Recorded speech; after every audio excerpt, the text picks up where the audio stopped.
Karis dan Salom. Mari kita menyiapkan hati, pikiran, perasaan kita semua untuk kita mendengar akan firman Tuhan. Teksnya dari Kisah Para Rasul pasal 2 ayat 37 sampai ayat 40. Untuk memahami teks ini saya ingin membaca dari ayat 22 sampai ayat 40. Kisah Para Rasul pasal 2 ayat 22 sampai ayat 40. Demikian bunyi firman Tuhan. Hai orang-orang Israel, dengarlah perkataan ini. Yang aku maksudkan ialah Yesus dari Nazaret, seorang yang telah ditentukan Allah dan yang dinyatakan kepadamu dengan kekuatan-kekuatan dan mujizat-mujizat dan tanda-tanda yang dilakukan oleh Allah dengan perantaraan Dia di tengah-tengah kamu, seperti yang kamu tahu. Dia yang diserahkan Allah menurut maksud dan rencananya telah kamu salibkan dan kamu bunuh oleh tangan bangsa-bangsa durhaka. Tetapi Allah membangkitkan Dia dengan melepaskan Dia dari sengsara maut, karena tidak mungkin Ia tetap berada dalam kuasa maut itu. Sebab Daud berkata tentang Dia, aku senantiasa memandang kepada Tuhan, karena Ia berdiri di sebelah kananku, aku tidak goyah. Sebab itu hatiku bersuka cita dan jiwaku bersorak-sorak, bahkan tubuhku akan diam dengan tenteram.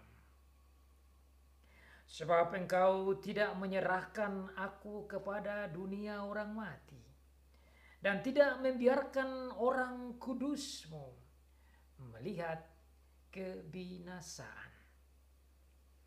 Engkau memberitahukan kepadaku jalan kehidupan. Engkau akan melimpahi aku dengan sukacita di hadapan-Mu.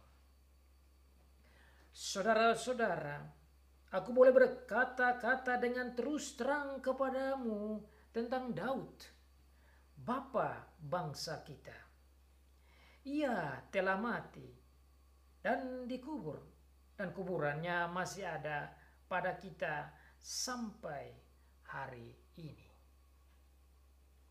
Tetapi ia adalah seorang nabi, dan ia tahu bahwa Allah telah berjanji kepadanya dengan mengangkat sumpah bahwa ia akan mendudukan seorang dari keturunan Daud sendiri di atas takhtanya.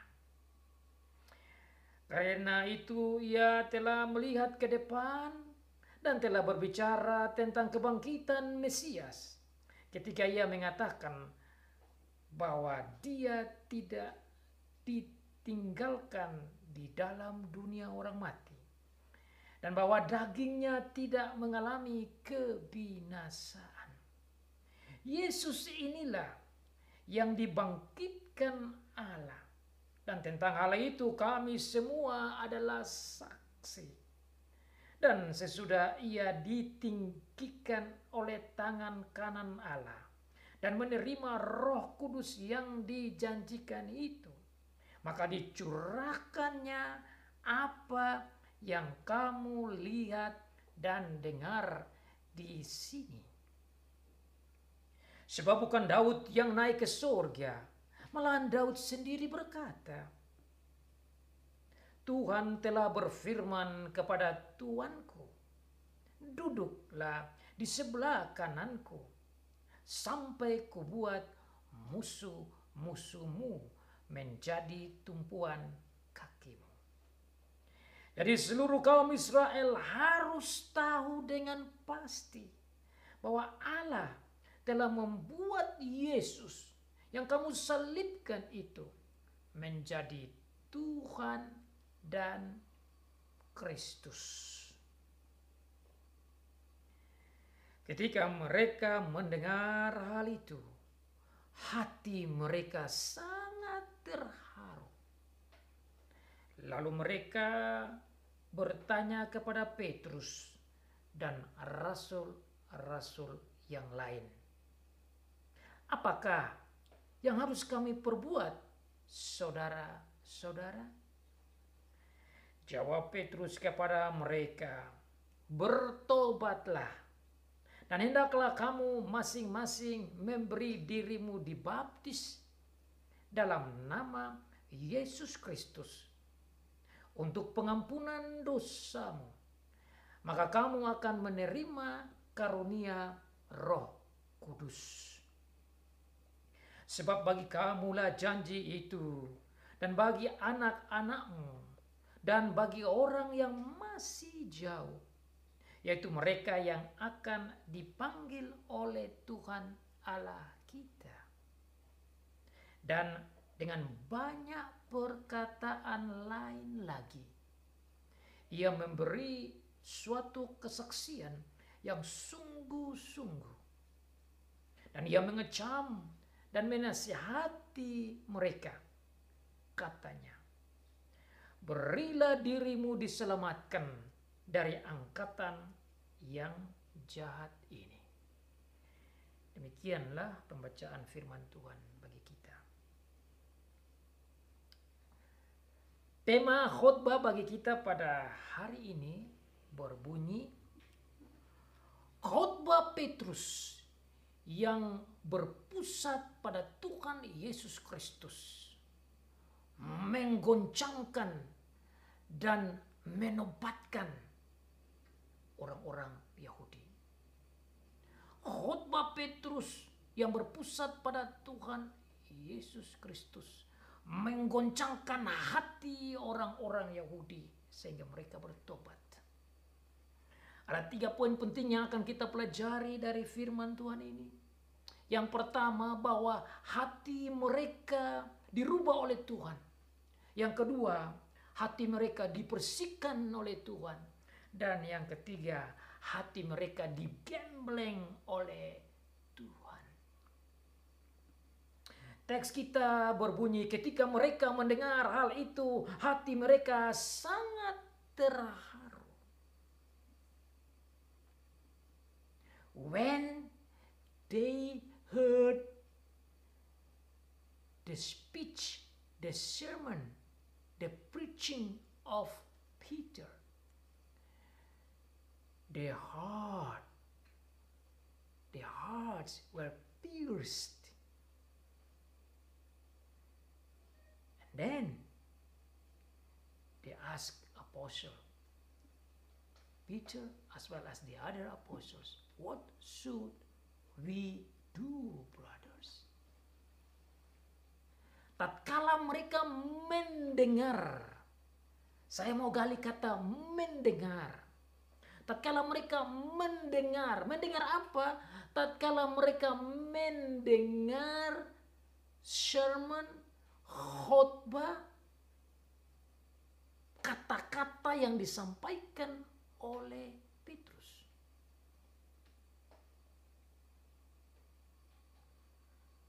Petrus menyampaikan khotbahnya kepada mereka yang ada pada saat itu yang begitu banyak. Dalam ayat selanjutnya dikatakan ada sekitar 3.000 orang yang bertobat. Itu berarti jumlah mereka pada saat itu ada ribuan. Kenapa ada ribuan? Karena memang ini ada hari besar. hari Pentakosta, hari perayaan yang sangat besar, dan mereka datang dari berbagai macam bangsa dan suku dan negara untuk merayakan hari besar, hari Pentakosta ini. Sehingga ini kesempatan yang luar biasa, di mana ada begitu banyak orang hadir. Dan saat mereka hadir di sana, Roh Kudus dicurahkan.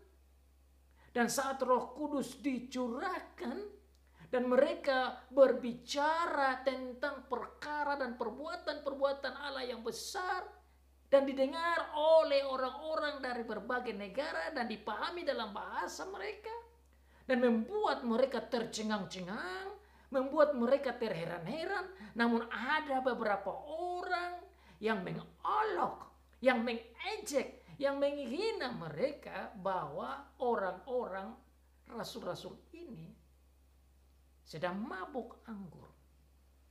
Akibat olokan inilah yang mendorong Petrus untuk berdiri dan memberikan khotbahnya. Di dalam khotbahnya ini dia memberikan dasar-dasar pengajaran firman Tuhan untuk mereka mengerti bahwa mereka tidak mabuk.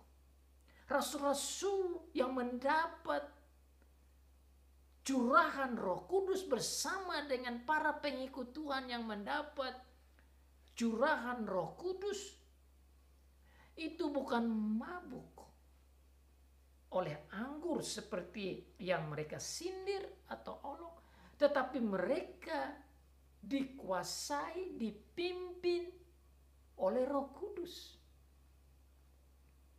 Sehingga di dalam teks kita pasal 2, Rasul Petrus memulai dengan mengatakan bahwa apa yang terjadi hari ini, kedatangan Roh Kudus yang kamu lihat saat ini dan kami berbicara dan kamu mengerti dalam bahasamu, dan apa yang kami bicara tentang perbuatan-perbuatan Allah yang hebat ini, yang kamu melihat tanda besar ini bukan karena kami mabuk, tetapi terjadi karena Allah memenuhi janjinya yang telah Ia katakan jauh sebelum di perjanjian lama lewat Nabi Yoel.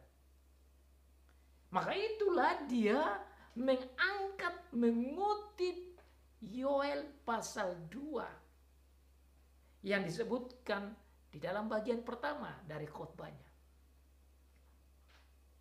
Dia mau sampaikan kepada mereka supaya mereka melihat dan mendengar bahwa apa yang Tuhan janjikan, apa yang Allah janjikan di perjanjian lama tentang kedatangan Roh Kudus, hari inilah kepenuhan penggenapannya. So he wanted to prove to them that they were not drunk of the sweet wine as what they said, but these people, the apostles and the disciples of Jesus, God, the Holy Spirit, and this is the fulfillment of the promise of God as mentioned in Joel chapter 2.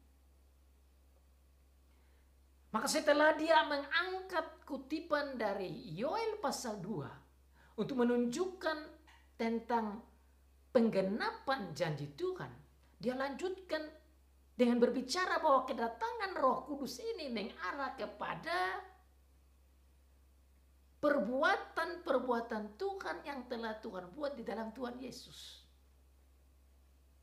Maka dalam ayat 22 dia mengarahkan perhatian mereka mulai dari percakapan pembicaraan tentang kedatangan Roh Kudus diarahkan kepada Tuhan Yesus. Sehingga khotbah Petrus memang benar berpusat pada Tuhan Yesus. Meskipun peristiwa kedatangan Roh Kudus, namun kedatangan Roh Kudus mengarah berpusat kepada Tuhan Yesus. Maka dalam ayat 22 dia bilang, hai orang-orang Israel, dengarlah perkataan ini, yang aku maksudkan ialah Yesus dari Nazaret. Dia mau supaya orang-orang Yahudi Yahudi, saudara-saudaranya yang ada di Yerusalem mengerti bahwa peristiwa kedatangan Roh Kudus ini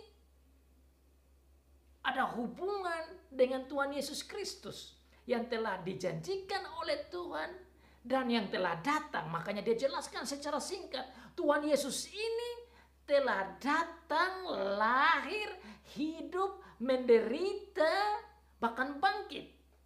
Dan dalam kehidupannya sebagai Mesias, sebagai Nabi, sebagai Tuhan, dia membuat perbuatan-perbuatan yang hebat. Allah melakukan perbuatan-perbuatan yang hebat, mujizat-mujizat, tanda-tanda, kekuatan-kekuatan.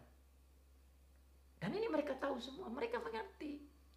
Karena orang-orang ini masih hidup. Orang-orang yang mendengar khotbah ini mereka menjadi saksi mata yang melihat apa yang Tuhan Yesus buat. Makanya mereka pada saat itu mendengar apa yang Petrus katakan, bahwa Yesus ini kamu tahu apa yang sudah dibuat oleh Allah lewat dia. Tetapi justru kamu tidak mendengar dia dan menerima dia sebagai Mesias. Sebaliknya kamu justru menyusahkan dia, menghina dia, mengejek dia, bahkan membunuh dia dan menyalibkan dia. Itu yang dia ungkapkan konteksnya. Tetapi Petrus menyambungkan pengajaran pengkhotbahannya dengan katakan bahwa bukan saja dia disalibkan oleh kamu, tetapi Allah ada rencana. Di dalam rencana Allah, dia mengirim Tuhan Yesus datang membuat perbuatan-perbuatan besar, disalibkan, tetapi Tuhan Allah tidak membiarkan dia mati selama-lamanya dikubur, tetapi dia itu dibangkitkan oleh Allah. Nah, ini merupakan pembukaan pemahaman kepada orang-orang Yahudi supaya mereka mengerti apa yang telah dikatakan oleh Tuhan lewat Nabi Daud. Makanya dalam ayat yang ke-25 dia mengutip lagi Mazmur 16. Yang mana dikatakan bahwa engkau tidak akan membiarkan orang kudusmu melihat kebinasaan. Ini merupakan Mazmur yang berbicara tentang kedatangan Mesias, kedatangan Tuhan Yesus yang mati tetapi bangkit. Maka Tuhan Allah lewat pekerjaan Roh Kudus menggerakkan, memimpin Petrus untuk mengangkat ayat ini, untuk menolong orang-orang Yahudi waktu itu mengerti tentang janji Allah, mengerti tentang firman Allah di perjanjian lama, yaitu di Mazmur 16. Selanjutnya di dalam khotbahnya dia menjelaskan lebih dalam tentang ayat ini, bahwa apa yang Daud katakan itu adalah hal yang benar, dan itu disambungkan dengan Mazmur 110 agar mereka mengerti bahwa Tuhan Yesus yang dijanjikan sebagai Mesias itu yang mati tetapi bangkit, dan dalam kebangkitannya itu Allah membuat dia naik ke surga. Dia mati dan dia naik ke surga.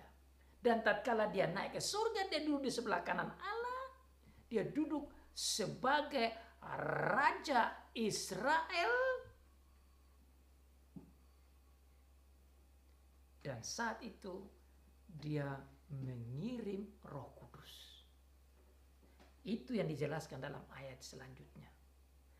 Bukti-bukti ini disampaikan oleh Petrus kepada orang-orang Yahudi saat itu. Apa maksudnya? Supaya mereka mengerti bahwa Yesus yang mereka salibkan, Yesus yang mereka bunuh itu adalah Mesias itu sendiri.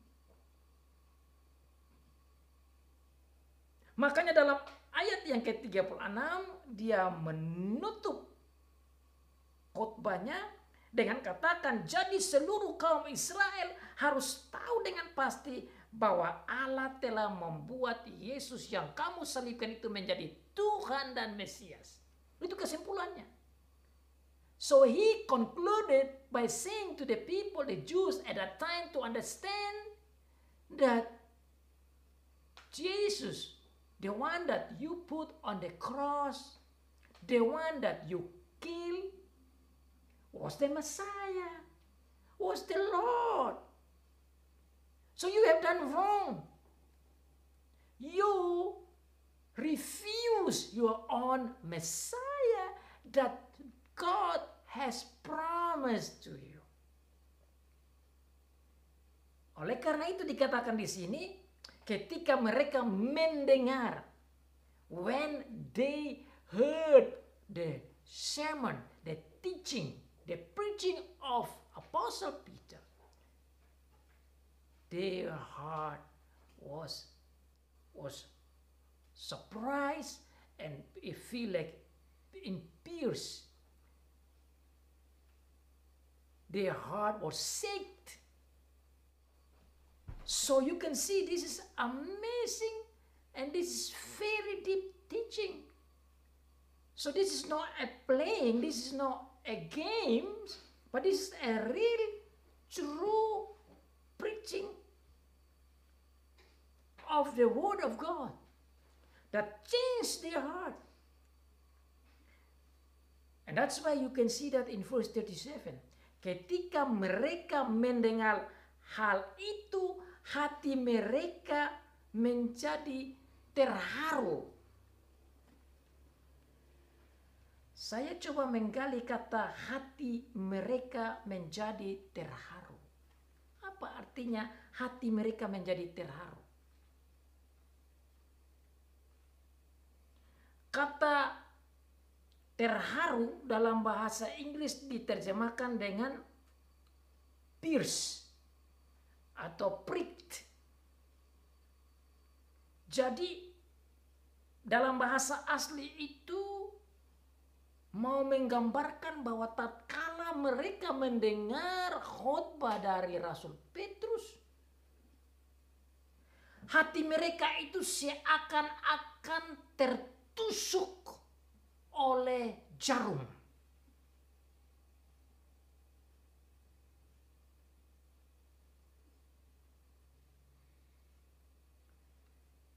Penetrate with a needle or sharp instrument into their hearts. They were pricked in their hearts.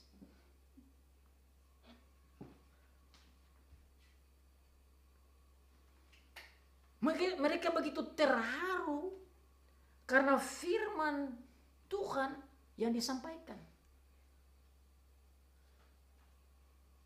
Kata-kata Petrus begitu menggugah mereka. Kata-kata Petrus begitu membuat hati mereka terharu karena mereka sadar bahwa mereka telah berbuat salah.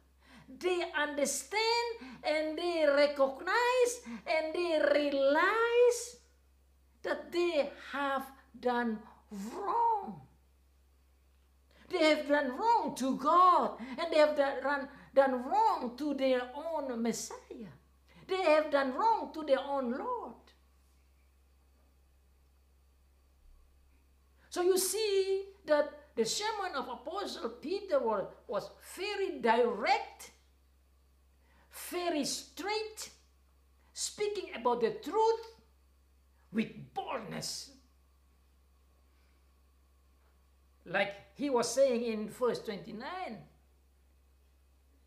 brothers, let me speak to you with boldness, in freedom.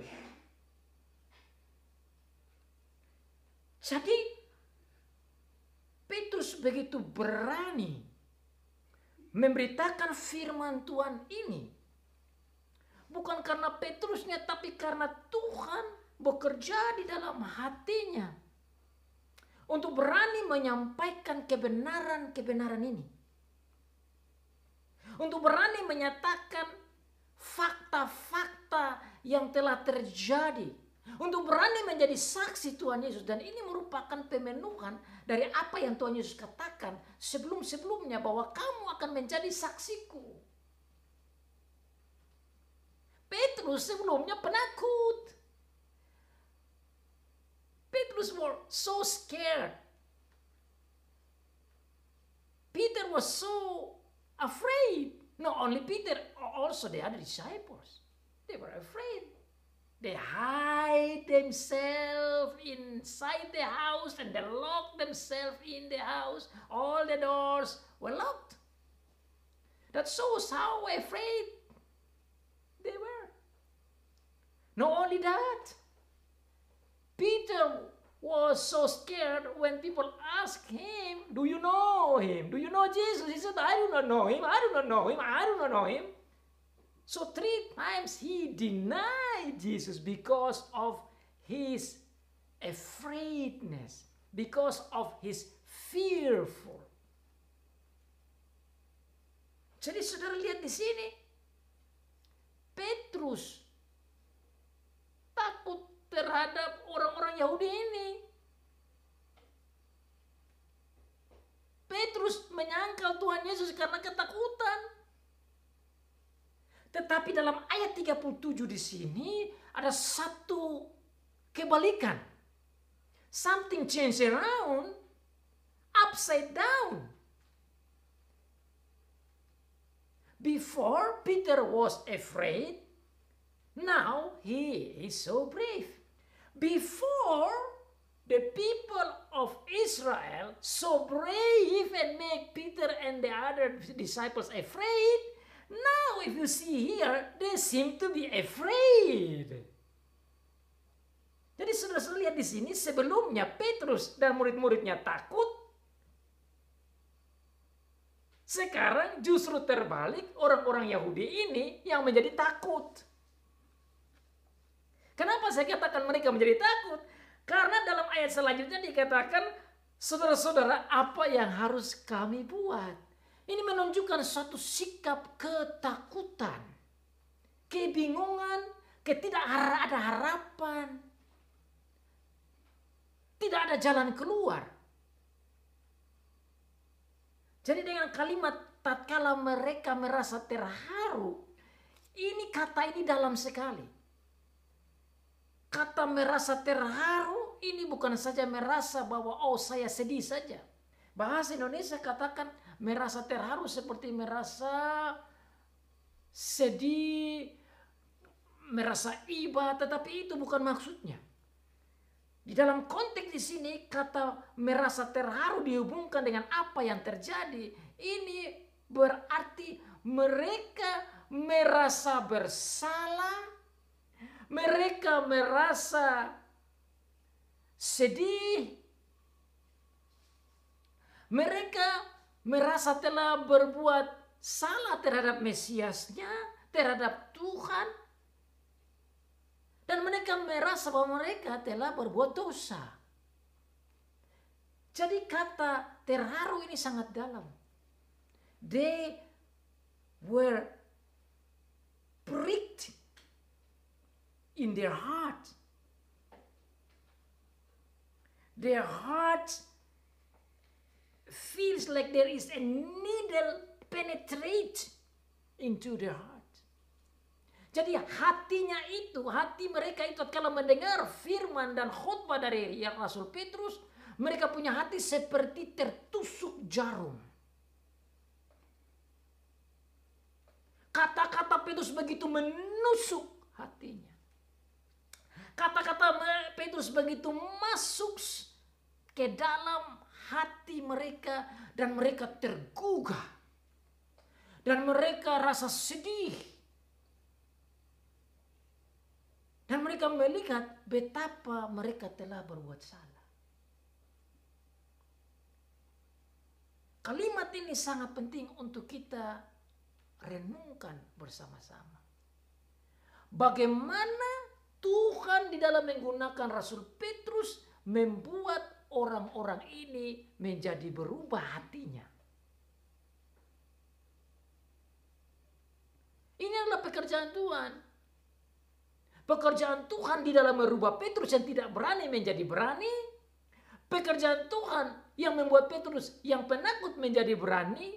Yang tidak berani katakan kebenaran menjadi berani menyatakan kebenaran. Tetapi sekaligus pekerjaan Tuhan yang membuat orang-orang Yahudi yang berani dengan kejahatan sekarang menjadi takut karena kejahatan itu.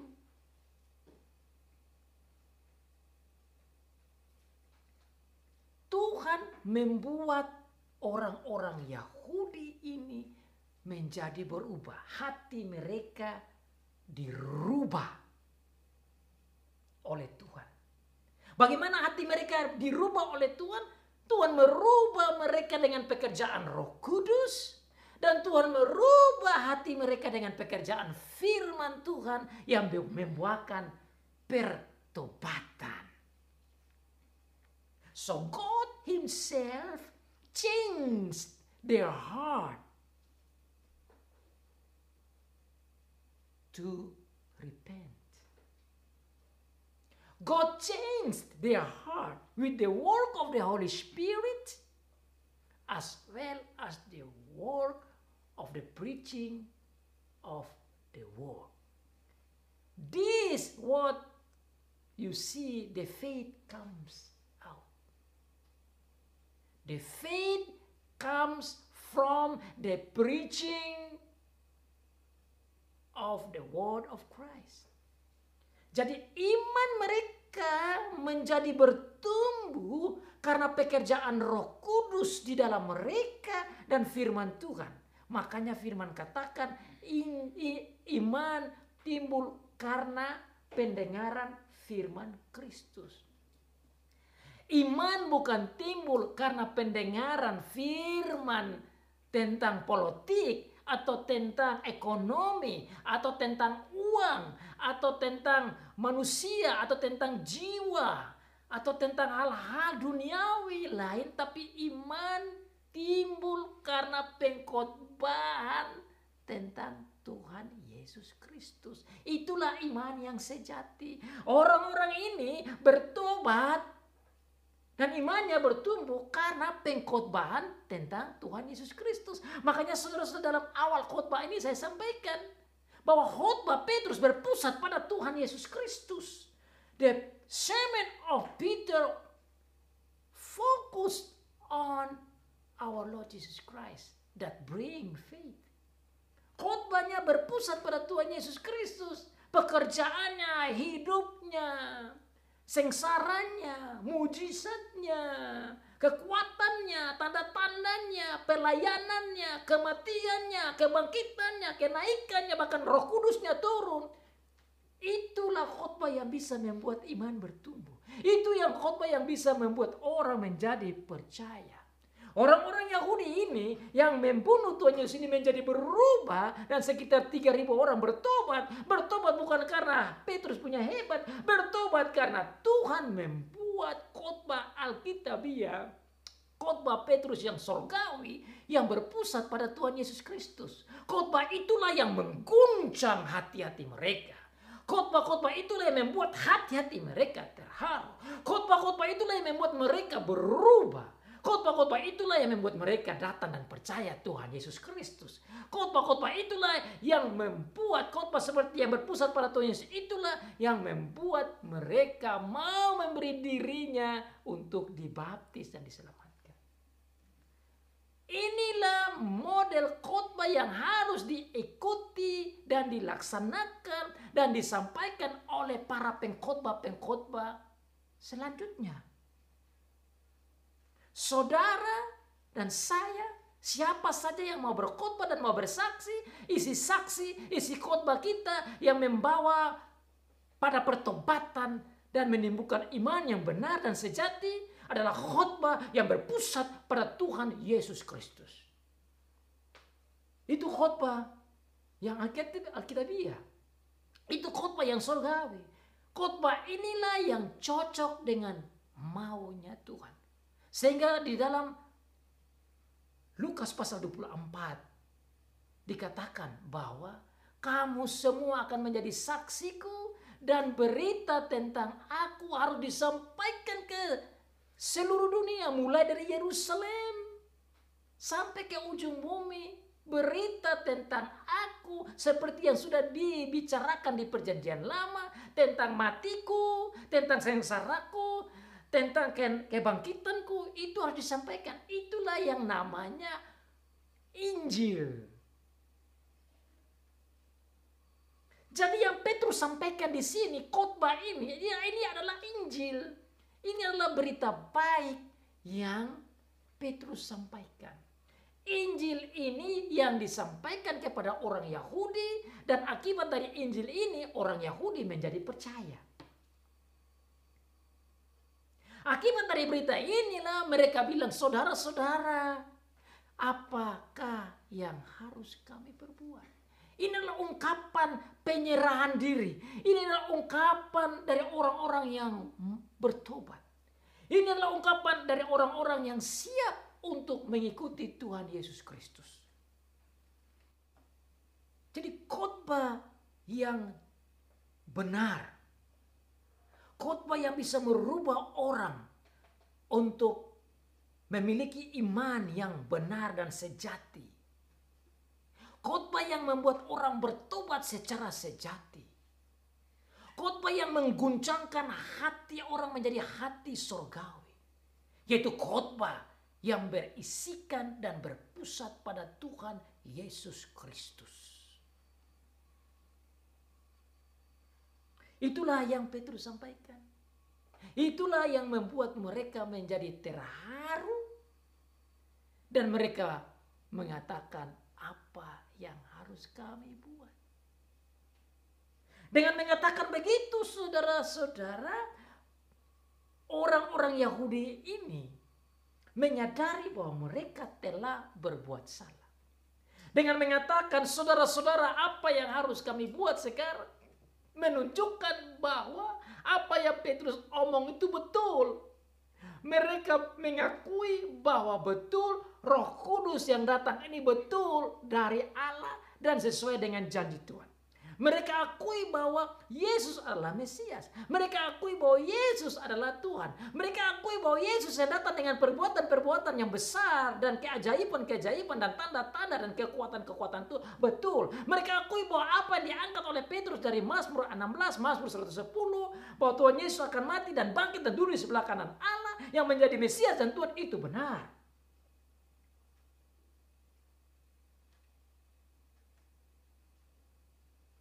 Itu adalah konfirmasi dari orang-orang Yahudi kepada khotbah Petrus.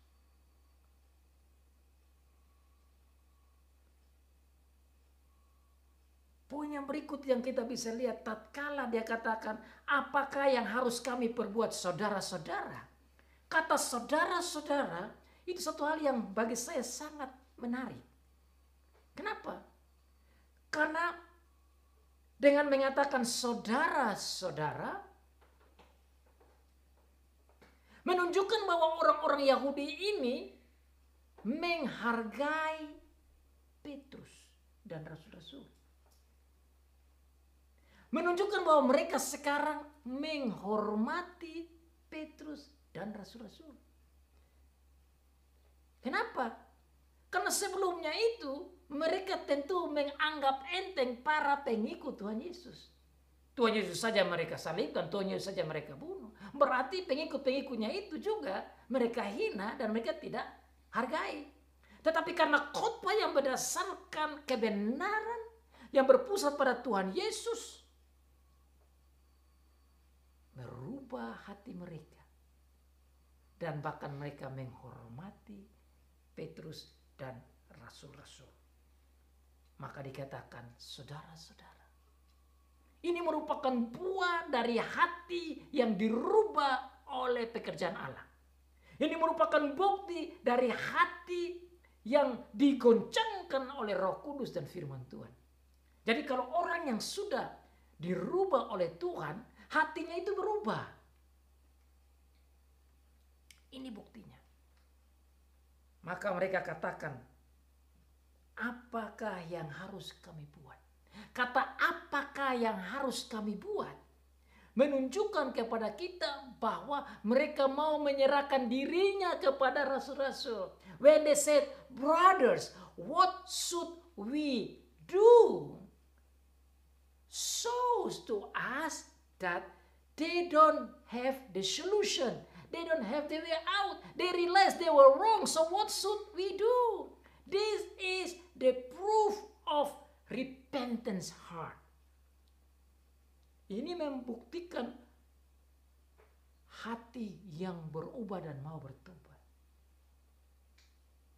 Mereka tidak tahu mau buat apa. Karena mereka bersalah. Dan mereka merasa bahwa mereka pasti dihukum. Mereka tahu bahwa pasti mereka akan dihakimi oleh Allah. Karena mereka telah melanggar firman Allah. Mereka telah melawan Allah. Dan ini bagi orang Yahudi ini sangat menakutkan sekali. Dan bukan saja perbuatan-perbuatan ini langsung, ini bukan perbuatan terhadap orang lain, ini langsung kepada Tuhan mereka, langsung kepada Mesias yang Tuhan janjikan. Saudara harus bayangkan, ini sangat dalam, ini sangat menusuk sekali, dan sangat menyakitkan, dan sangat terasa bersalah sekali. So they feel so pain inside. Makanya tadi saya ungkapkan seperti jarum yang tusuk di hati. Dengan kata-kata khotbah dari Petrus itu. Karena mereka akui, mereka sadar bahwa mereka telah bersalah. Mereka sadar bahwa mereka telah menyusahkan Tuhan Yesus. Mereka sadar bahwa mereka telah membunuh Tuhan Yesus. Mereka sadar bahwa mereka telah menghina Tuhan Yesus, yaitu Mesiasnya. Mereka sadar bahwa mereka telah melakukan perbuatan yang begitu jahat di hadapan Allah terhadap Mesias yang dijanjikan oleh Allah. Maka mereka katakan, so what should we do, brothers? Dengan kata-kata ini, mereka mau katakan, tolonglah, kasih jalan keluar. Please help us.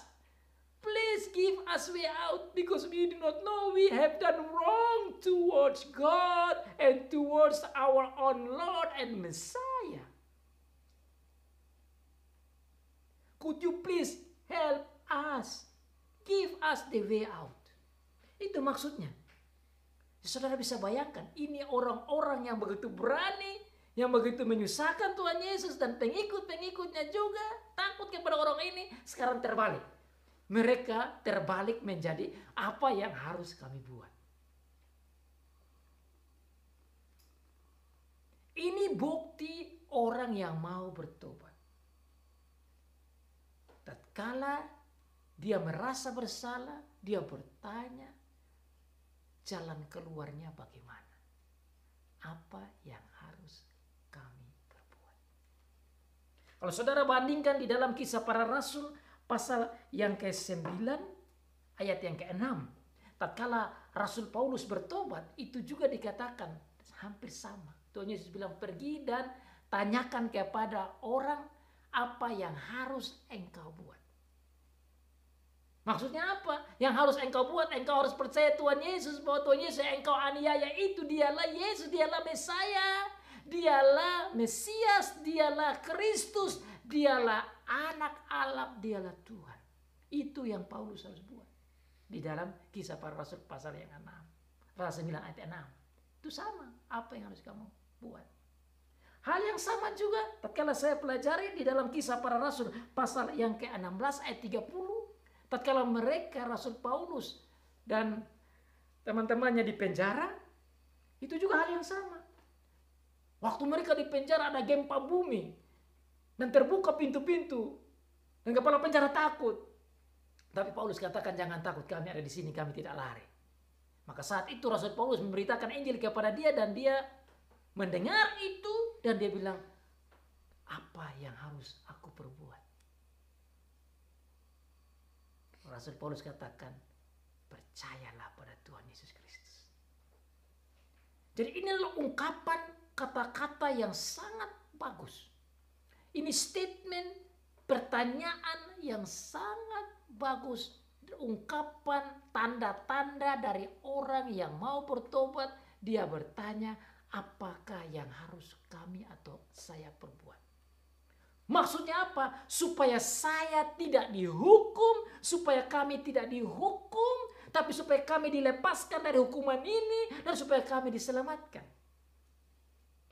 Jadi pertanyaan apakah yang harus kami perbuat? Itu maksudnya, brother, saudara-saudara, tolonglah kami supaya kami tidak dihukum, tapi kami dilepaskan dari hukuman karena kami sudah bersalah. Maka Tuhan menolong, menggerakkan Rasul Petrus, memberikan jawaban, memberikan jalan keluar surgawi. Jalan keluar surgawinya apa? Dia bilang begini, Petrus menjawab mereka dengan berkata, bertobatlah dan hendaklah kamu masing-masing memberi dirimu dibaptis dalam nama Yesus Kristus. Ini sama dengan Paulus. Waktu dia bertobat, apa yang harus kamu buat? Bertobat, percaya Tuhan Yesus sebagai juru selamat. Percaya dia sebagai Mesias. Percaya dia sebagai anak Allah. Apa yang harus dibuat oleh kepala penjara? Bertobat dan percaya Tuhan Yesus. Saudara dan saya juga sama.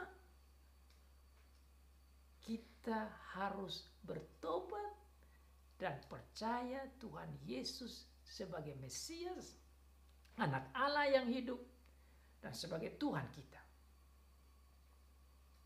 Makanya dikatakan di sana mereka harus bertobat. Kata tobat artinya mereka harus merubah tujuan hidup mereka yang salah itu kepada tujuan hidup yang benar. Dari yang menolak Tuhan Yesus menuju pada menerima Tuhan Yesus. Dari yang menghina Tuhan Yesus menjadi menghargai dan menghormati Tuhan Yesus. Dari yang tidak taat Tuhan Yesus menjadi taat Tuhan Yesus. Dari melawan Tuhan Allah menjadi taat Tuhan Allah. Dari yang tidak mengakui dia sebagai Mesias, mengakui dia sebagai Mesias. Ini maksudnya pertobatan itu. Kata tobat, bertobatlah. Maksudnya rubah pola pikiranmu, hatimu, pandanganmu, tujuanmu yang salah kemarin. Rubah itu. Maksudnya apa? You must become a new creation, a new man, a new mind, a new purpose. A new heart, a new life. Itu maksudnya. Mereka harus bertobat, dalam arti mereka harus memiliki pikiran yang baru, tujuan yang baru, hati yang baru, jiwa yang baru, hidup yang baru, menjadi ciptaan baru di dalam Kristus. Itu maksudnya.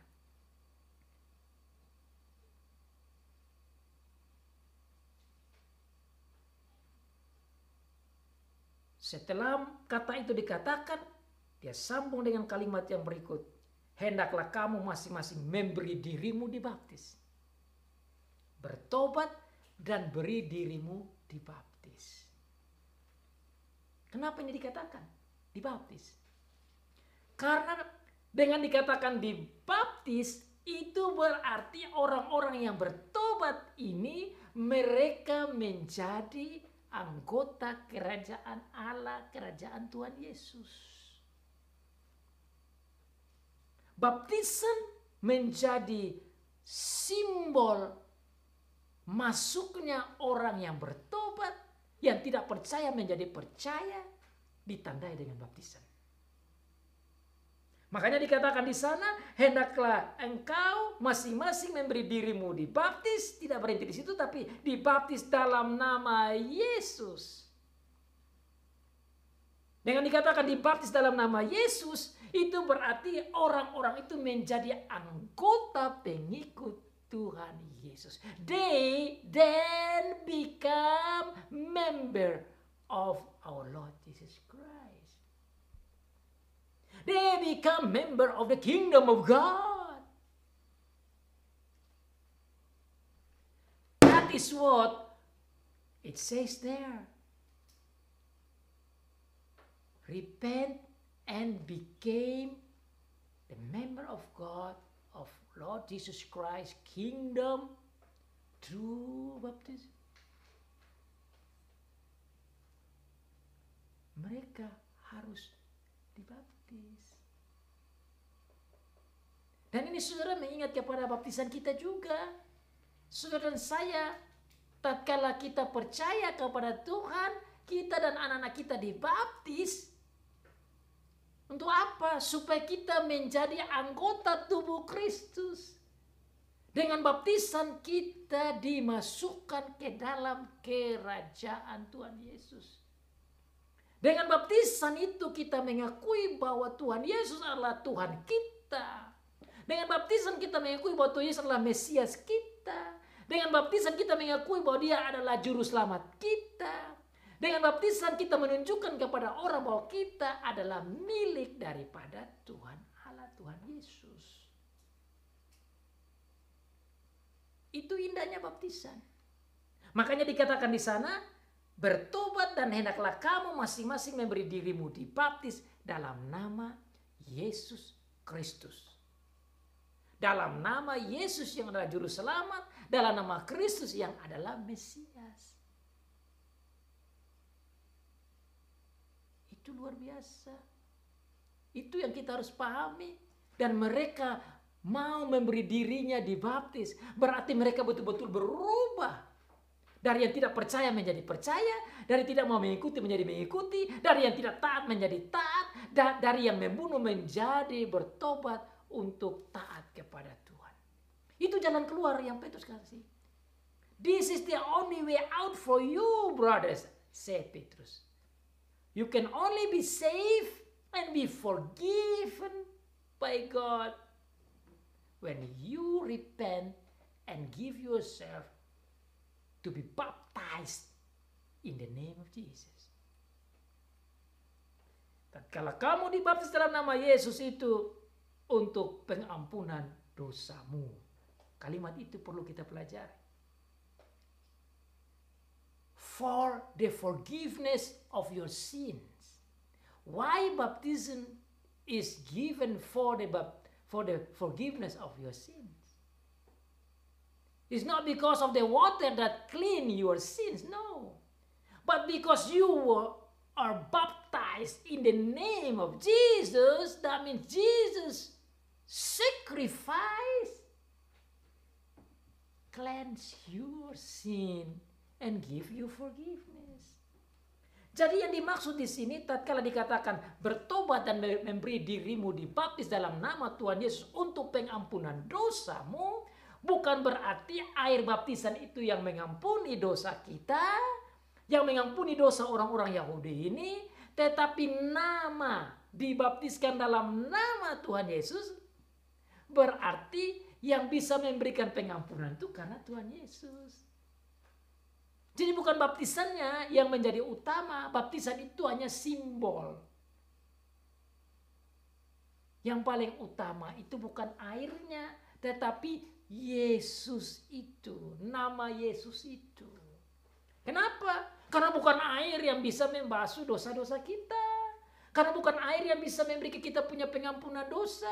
Air baptisan tidak memberikan pengampunan dosa kepada orang-orang Yahudi yang telah membunuh Tuhan Yesus. Tetapi yang bisa memberikan pengampunan dosa hanyalah lewat Tuhan Yesus. Bagaimana itu bisa terjadi? Pengampunan dosa kita bisa kita dapat dengan percaya pada Tuhan Yesus yang sudah mati bagi saudara dan saya. Makanya penting sekali berita ini disampaikan supaya mereka tahu bahwa dengan mereka dibaptis di dalam nama Tuhan Yesus, meskipun mereka telah membunuh Tuhan Yesus, meskipun mereka telah menyalibkan Tuhan Yesus, mereka dapat pengampunan. Wow. That was amazing solution. That was a great solution. That was wonderful way out. Brothers, what should we do? Repent and give yourself to be baptized in the name of Jesus for the forgiveness of your sins. So what happened? Don't worry about that anymore. If you repent and if you give yourself to be baptized in the name of Jesus, your sins are forgiven.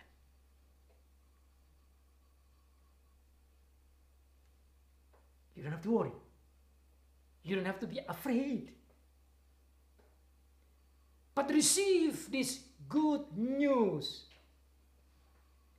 that because of Jesus' sacrifice, because believe in Jesus, you are forgiven and be saved.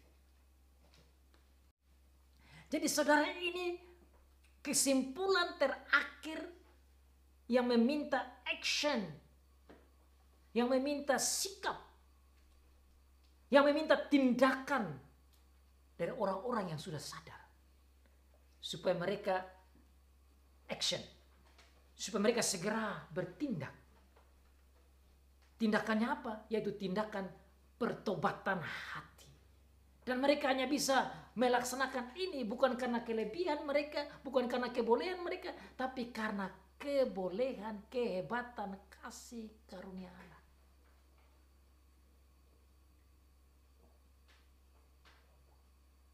Kasih Allah di dalam Tuhan Yesus yang bisa memberikan mereka jalan keluar, yaitu pengampunan dosa. Kalau tidak ada Tuhan Yesus, mereka di neraka.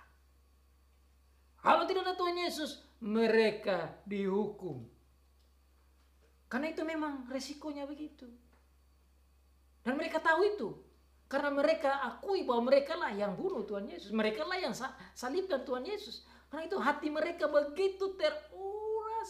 Hati mereka begitu sedih. Hati mereka begitu terharu dan tergoncang.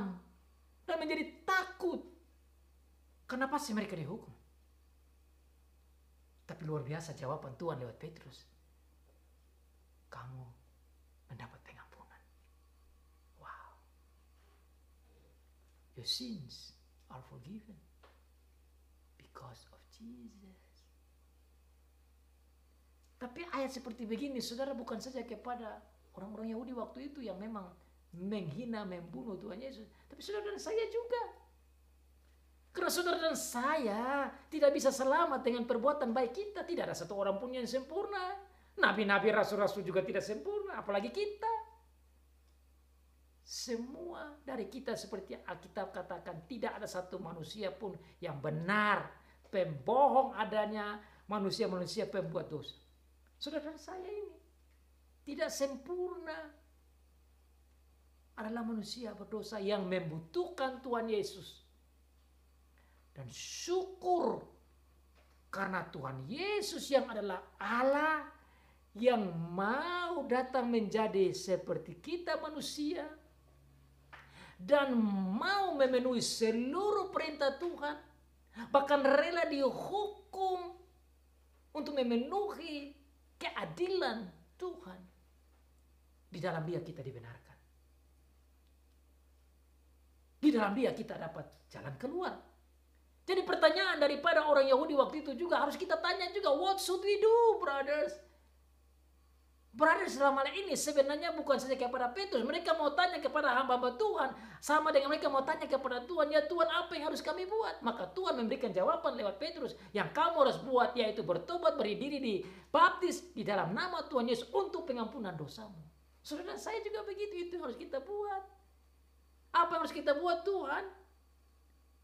Bertobat, beri dirimu dibaptis di dalam nama Tuhan Yesus. Dan bersyukurlah kita dibaptis dalam nama Tuhan Yesus. Bersyukur bagi siapa yang sudah terima Tuhan Yesus menjadi juru selamat. Bersyukurlah bagi siapa yang bukan saja terima tapi yang taat dan akui dan dengar Tuhan Yesus sebagai juru selamatnya, sebagai Mesiasnya, sebagai Tuhannya. Dia mendapat pengampunan dosa. Dia mendapat keselamatan. Inilah jawaban keselamatan, jalan keluar keselamatan bagi orang Yahudi dan bagi saudara dan saya. Makanya saudara-saudara, Rasul Paulus katakan dalam Roma pasal 7. Ayat yang ke-24-25 dia katakan apa? Aku manusia cilaka. Siapakah yang dapat menyelamatkan aku dari tubuh maut ini? Woe to me. Who can save me from this body that being destroyed? Who can save me Thank to Jesus. Terima kasih Tuhan Yesus. Itu ungkapan dari Rasul Paulus. Dia sadar bahwa dia pun yang berusaha untuk selamatkan diri dengan perbuatan baiknya tidak bisa. Saudara dan saya apalagi? Kita tidak bisa diselamatkan dengan perbuatan baik kita. Kita tidak bisa diselamatkan dengan perbuatan baik orang lain. Kita hanya bisa diselamatkan dengan karya dari Tuhan Yesus. Itu saja. That is the only way for life. Makanya Tuhan Yesus bilang apa? Akulah jalan dan kebenaran dan hidup. I am the way and the truth and the life. Itulah dia. Dia saja yang bisa memberikan kita jalan. Dia saja yang bisa memberikan kita kebenaran. Dan dia sajalah yang bisa memberikan kepada kita kehidupan kekal. Makanya saudara dan saya boleh bersuka cita oleh karena dia. Oleh karena Tuhan Yesus itu. Makanya khotbah-khotbah yang harus disampaikan seperti ini harus khotbah tentang dia. Harus khotbah tentang kebaikannya. Harus khotbah tentang kehebatannya. Harus khotbah tentang perbuatannya yang hebat. Harus khotbah tentang kesengsaraannya, kematiannya, kebangkitannya, kenaikannya, kekuasaannya, pemerintahannya, jalan keluarnya, keselamatan yang dia berikan kepada kita. Itu yang disampaikan. Ini yang disampaikan oleh Rasul Petrus. Mereka dapat pengampunan dosa, mereka dapat jalan keluar, mereka tidak perlu ragu dan takut lagi, mereka boleh merasa terhibur karena pengampunan dosa dalam Tuhan Yesus Kristus yang disimbolkan dengan baptisan. Maka kamu akan menerima karunia Roh Kudus. Another good news. You are not only be forgiven, but you also get the Holy Spirit. Wow. Imagine. These people are not deserve to have this. These people deserve to be punished. These people deserve to have nothing but punishment, and they're supposed to go to hell. But instead, be punished, they got forgiveness of sins. Instead of be punished and go to hell, they are being forgiven, and they got the great blessing and gift of God. That's the Holy Spirit. Wow. Wow, wow, wow.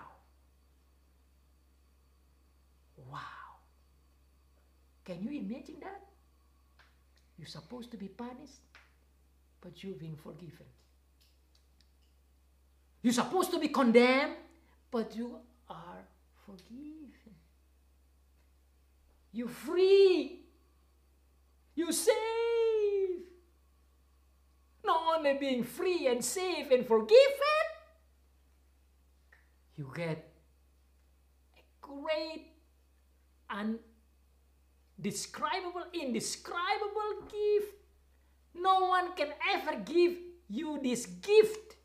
You cannot even buy with any money, gold, or anything. This is a free gift of God. You are being forgiven and you get the Holy Spirit. And I think this is amazing. Engkau tidak saja diampuni, dosamu tidak saja diampuni, engkau yang harus ke neraka, engkau bebas, engkau diselamatkan. Dosamu diampuni, engkau tidak dihukum. Bukan saja itu, bahkan engkau mendapat pemberian karunia Roh Kudus. Saudara bayangkan ini orang-orang ini, pembunuh-pembunuh ini. Bukankah ini berita luar biasa? Bagi mereka tuh, kalau saya yakin pertamanya pasti mereka sedih sekali. Tapi berita datang, saya yakin mereka berlompat-lompat. Wow, praise God. I'm free. I'm being forgiven. And I got the Holy Spirit. You too. You're supposed to be condemned. And you're supposed to go to hell. and you're supposed to be punished. But by the grace of God in our Lord Jesus Christ, because of his blood and his suffering and his death on the cross and his death there, your sins are forgiven. You are free. You will not be condemned. At the same time, you got the forgiveness of sins. You got the Holy Spirit as the great gift of God.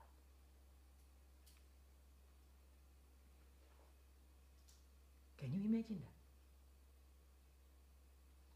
Bisa saudara bayangkan, ini orang-orang yang harus dihukum, yang harus masuk di neraka, yang harus dapat hukuman, tetapi dibebaskan, diampuni, bahkan terima berkat pemberian Roh Kudus. Kata akan menerima karunia Roh Kudus bagi saya ini luar biasa. Masa orang bersalah tidak dihukum, dibebaskan. Sudah dibebaskan, dapat hadiah lagi. Can you imagine that? When somebody do something wrong, they're supposed to be punished. But instead of getting the punishment, you got the freedom, you got the forgiveness, but also you got the gift. Look at that. That's why I say, wow, wow, wow, wow, wow, wow. You cannot describe that amazing love of God in our Lord Jesus Christ. Another wow that I can say to you is, how could this possible, this holy God willingly sending his Spirit to dwell in our heart? We are sinners. We are sinners. That's another wow that you cannot describe. For me, that is amazing wow. How could that possible? A holy God willingly to come and dwell in a sinner heart. How could the holy God willing to come and dwells in you and me who are sinners?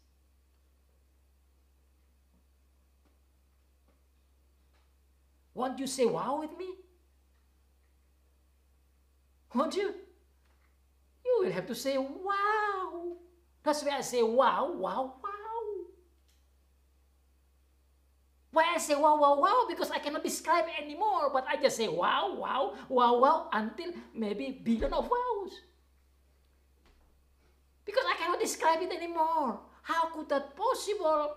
Sinner don't get punishment. Sinner don't go to hell anymore because of Jesus Christ. Sinner got forgiven. And sinner got a great undescribable gift, which is the Holy Spirit, who is so holy, want to dwell in us. This is a great news. This is what we call gospel. This is what we call good tidings. Ini yang namanya berita baik, kabar baik, berita Injil. Bahwa orang yang tidak berhak untuk dapat keselamatan, pengampunan, mendapat pengampunan karena Tuhan Yesus sendiri, sekaligus mendapat Roh Kudus yang tidak bisa didapati dengan uang atau apapun atau jasa apapun, adalah free gift of God. Ini yang namanya kasih Allah. Makanya di mana-mana orang-orang Kristen lewat firman Tuhan selalu Rasul Paulus katakan apa? Charis dan shalom, kasih karunia Allah, rahmat Allah dan damai Allah. Karena Allah saja yang bisa memberikan karisnya, yang bisa memberikan kasih karunia-Nya, yang bisa memberikan rahmat-Nya, mengirimkan Tuhan Yesus dan Roh Kudus. Dan dalam pekerjaan Tuhan Yesus itulah kita dapat shalom, kita dapat kedamaian. Orang-orang ini, saudara-saudara, orang-orang Yahudi ini, mereka tahu bahwa mereka sebenarnya tidak ada damai. Saudara bayangkan kalau orang yang mau dihukum, mana mau damai? Tidak bisa damai, hatinya tidak damai. Tapi sekarang, karena Tuhan Yesus, mereka dapat damai dengan Allah. Ini yang namanya shalom. Because of Jesus, they get the shalom. Itu yang saya bilang wow. Saudara dan saya juga tidak bisa mendapat itu. tidak berhak, tidak ada jaminan bagi saudara untuk dapat itu, hanya kalau dalam Tuhan Yesus kita dapat kedamaian. Tuhan Yesus sajalah yang memberikan kedamaian. Makanya dikatakan dalam perjanjian lama, dia adalah Raja Damai, Prince of Peace. He is the Prince of Peace. Makanya di mana-mana orang yang percaya itu harus membawa berita kedamaian kepada orang lain. Orang yang menerima kedamaian itu, dia harus membawa kedamaian kepada orang lain. Sekarang inilah kita mendengar khotbah tentang kedamaian. Karena apa? Karena dalam Tuhan Yesus ada pengampunan dan kedamaian dengan Bapa di surga. Ayat yang ke-39.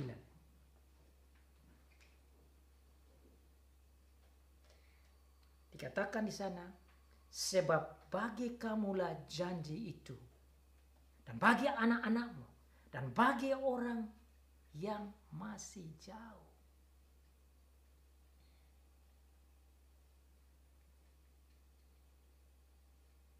Dia tutup dengan kalimat itu.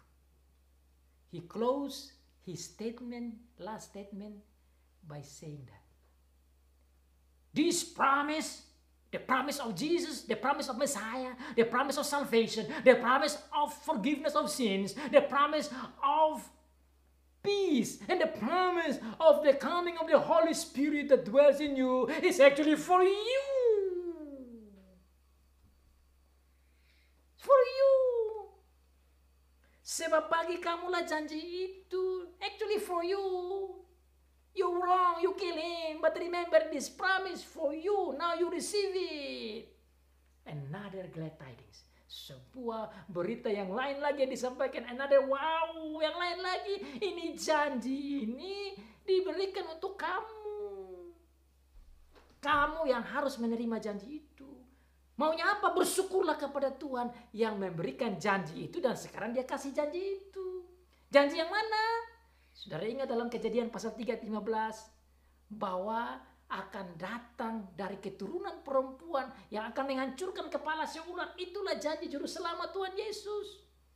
Janji yang mana? Kejadian pasal 12 ayat 3. Bahwa lewat Abraham, lewat kamu, semua bangsa di bumi ini akan menerima berkat. Ini janji berkat. Janji berkat apa? Semua bangsa di bumi ini akan mendapat berkat, yaitu keselamatan di dalam Tuhan Yesus Kristus. Inilah janjinya. Janji inilah yang telah Tuhan sampaikan di perjanjian lama yang diberikan untuk mereka.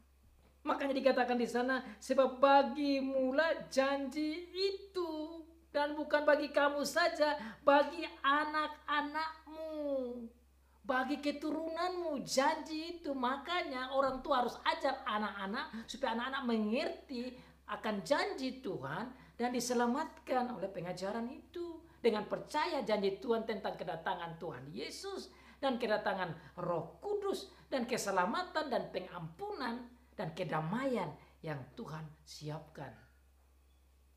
Dan janji itu dikatakan bukan saja kepada kamu dan anak-anakmu, tapi juga bagi orang-orang yang masih jauh. Yaitu sebanyak yang akan dipanggil oleh Tuhan Allah bagi kita. Ayat itu saya ingin garis bawahi. Siapakah mereka? Mereka yang masih jauh. Ini kan kata-kata ini disampaikan hampir 2000 tahun yang lalu. Atau 2000 tahun lalu lebih yang lalu. Orang-orang yang masih jauh, ya kita-kita setelah itu. Mereka yang telah dipilih, mereka itulah akan ditentukan dan dibenarkan dan dipanggil dan diselamatkan. Saudara dan saya terhisap di dalam ini. Kita masuk di dalam penerima janji. Janji itu, dan makanya saudara dan saya percaya Tuhan Yesus itulah janji, bukti dari janji Allah bagi saudara dan saya. Dan kita yang pegang ini, kita perlu beri hati kita, selain dibersihkan oleh Tuhan Yesus, kita beri diri kita untuk hati kita untuk digembleng, dituntun, didirect, guided, led by God and the Word of God and the Holy Spirit. Makanya ayat 40 dikatakan, setelah itu ada banyak perkataan dan banyak kesaksian yang sungguh-sungguh disampaikan oleh Petrus. Tujuannya apa? Supaya mereka digembleng, supaya mereka dituntun, supaya hati mereka diarahkan, supaya hati mereka dipimpin oleh Tuhan lewat firman Tuhan dan Roh Kudus.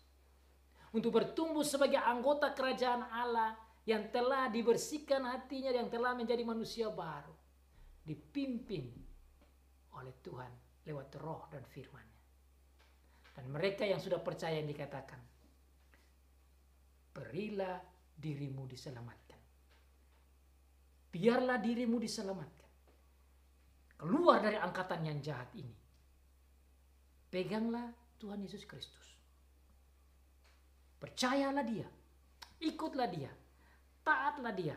Hormatilah Dia. Dan tetaplah ada dalam kerajaannya. Dan nikmatilah kedamaian bersama Dia. Nikmatilah pengampunan dosa oleh karena Dia. Dan nikmatilah Roh Kudus yang mau diam di dalam kamu. Dan biarlah hatimu tetap dirubah dan terus ditobatkan dan terus dikuduskan dan terus dibersihkan oleh Roh dan firman dan diampuni. Dan biarlah hatimu terus digembleng, dipimpin, dituntun oleh Tuhan lewat Roh dan firman Tuhan. That's the way. When you come to God, God change your heart and you repent. So let your heart be changed every day, be cleansed by God, and be guided and led by God through the Holy Spirit and the Word of God. Dan biar kita menjadi pengikut-pengikut Tuhan yang berbeda dari orang-orang yang tidak mengenal Tuhan, yang memiliki hati yang baru, yang memiliki hidup yang baru. Oleh karena Tuhan Yesus di dalam kita, oleh karena Roh Kudus di dalam kita, oleh karena Bapa di dalam kita, oleh karena kita menjadi anggota kerajaan Allah. Praise be to God. Terpujilah nama Tuhan yang telah memberikan kepada kita Tuhan Yesus, yang telah memberikan kepada kita Roh Kudus dan pengampunan dan kedamaian dan keselamatan surga yang Tuhan sudah siap. Hidup kekal sampai selama-lamanya. Amin.